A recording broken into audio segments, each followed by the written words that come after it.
Welcome back to another cult horror movie review. We're back into David Cronenberg's realm this week, and we're talking about Scanners, a pretty decent science fiction horror film about telepathy.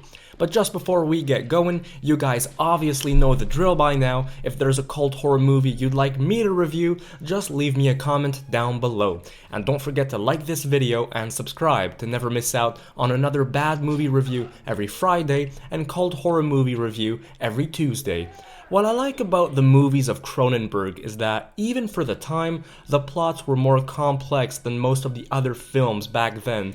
Nowadays, it's quite common to have the storylines all convoluted and with different layers, but that was already the case, more or less, with movies like Scanners.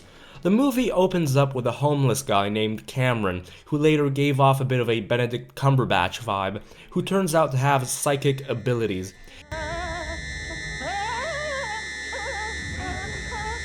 He's discovered by a guy named Doctor Ruth, who worked for a weapon and security system called ConSec.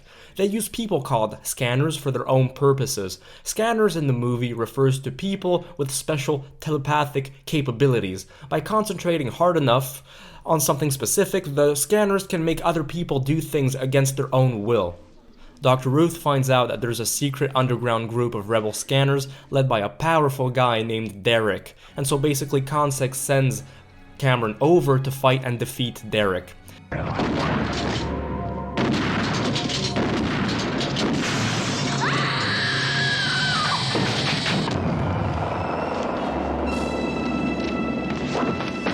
I liked Scanners, it wasn't bad at all. The story is interesting, and while I will say that the film never fully lives up to the premise it tackles, it's got things to offer.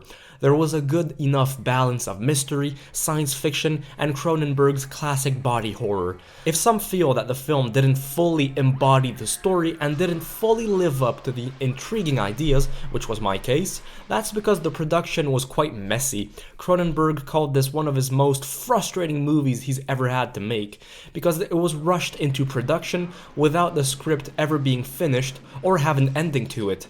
He had to write the script as the film was being shot. Honestly, I'm rather impressed that they managed to pull it off, and that this didn't turn out to be a catastrophe, because that really could have been the case. Some may find that the movie, especially in the first act, starts out slow. I can understand that. But in the end, I think it plays out in the movie's favor. I like that we get to learn a bit about the scanner's condition, the suffering that they have to go through, as they can hear everyone's voices inside their own heads. Upon its release, it was his most conventional movie yet. The previous films that Cronenberg had released were sleazier and more low budget. But here, there's no nudity. Even though his movies don't necessarily appeal to the masses, this was his first mainstream film, and his most profitable one before The Fly. Overall, I recommend this movie. It's a good cult classic sci-fi horror pick, and I enjoyed it. No fireworks.